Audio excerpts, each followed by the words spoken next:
Quinn was pretty far out.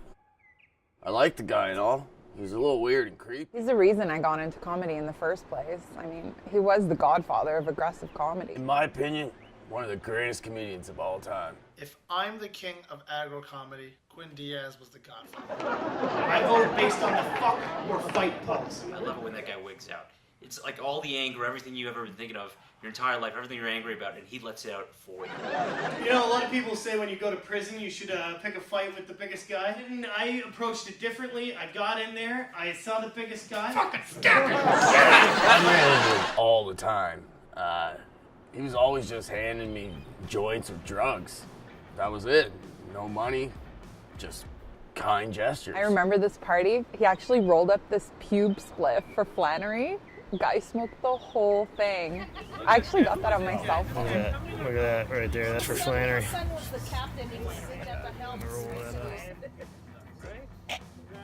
I saw Quinn once fight an air conditioner.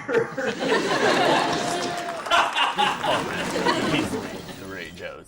He had this bit about nobody would fight me. He'd get a little sexual in his chirping. There's one joke where it's something about like you want to fight me? I'm gonna fuck you up. And I go, you gonna fuck me up? I'll fuck you. You want to finger fuck me? I'll finger fuck you. Come over here and finger fuck me. Let's do it. What are you doing? I think that a lot of the stuff that he said was off the top of his head, and he never wrote anything down. My favorite joke of Quinn's, it's got to be the I don't want to fight because it's sexual bit. So I said to him, there's no way. I'm not gonna fight you. It's we just met, and it's too sexual. That's what me and my wife do. You can't be punching a stranger as if somebody just met on the street. It's disgusting. My least favorite Quinn joke had to be his fucking hair jokes. He had this joke about being bald. He'd always come up to me and ask, you got a full head of hair. Do you even know how to use that? 100%. The worst jokes I've ever heard Quinn Diaz do were about Tupperware. The fucking Tupperware jokes. Hands down, they were the worst. What do you call an identical set of Tupperware? Tupper pear. What do you call Tupperware growing on a tree in an orchard? It's Tupper pear. Again, Tupper pear. What do you call Tupperware that ascends? Yes, ascends. Tupper stare. What do you call Tupperware that creeps you out at a party? Tupper stare. It's Tupper stare again. Everyone had a Quinn joke. The recently deceased Quinn the Dirtbag Diaz, guys. Quinn Diaz, or as we used to call him, Jizz Ass. I hated that dude. He was an absolute dirtbag. Yeah, everybody had a Quinn joke. I have one about I promised him before he died that I wouldn't fuck his sister, so I didn't, and I fucked his brother instead. After he died, I used to have this bit that killed about how I would say I was one of the pallbearers at his funeral, but he was cremated. He wanted a pink casket shaped like a vagina. A bunch of dick pics on it. He was all humble to take him to his grave. His will stated that he needed a 6-man Hummer to get him to the afterlife.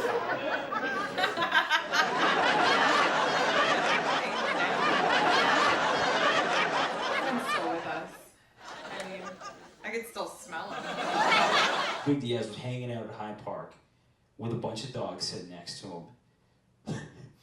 And no word of a lie, this guy was drinking pine Sol. I saw him make ramen noodles with Powerade instead of water. It was the worst thing I've ever seen in my life was blue Powerade. It smelled like rotting carcasses back then. Actually, I'm sure it smells better now. I saw Quinn break up with his girlfriend at a coffee time. And she was the manager of the coffee time. There were some definite signs that he was losing it. I knew he would probably join a cult, and part of me was just hoping he was fucking with them. I thought it was a social media prank or something. To drown is rough. To drown in pig's blood at your cult baptism? I don't even know how to feel about that. You should not be sad that this man dead. It is a blessing from God. There's this rumor going around that he wrote the greatest joke in the world. Whether or not this joke existed, he's not going to tell a soul, because you know why? He's a spiteful little micro dick.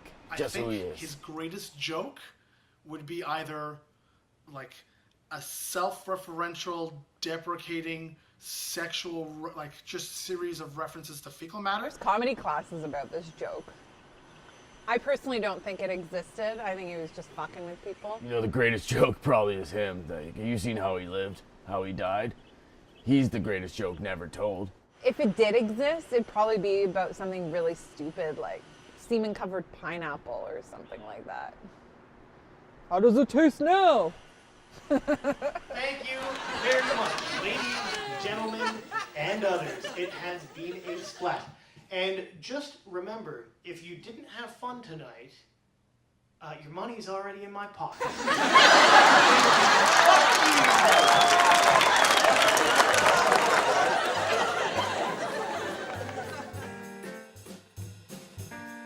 That man was an absolute unrepentant asshole. And, the funniest thing Shank tax going for about 2 years.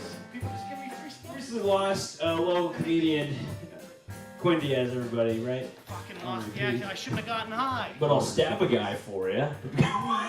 Quinn Diaz was a Pixar character. He would be a beer bottle filled with cigarette butts. When I got there, God can't see. You idiot.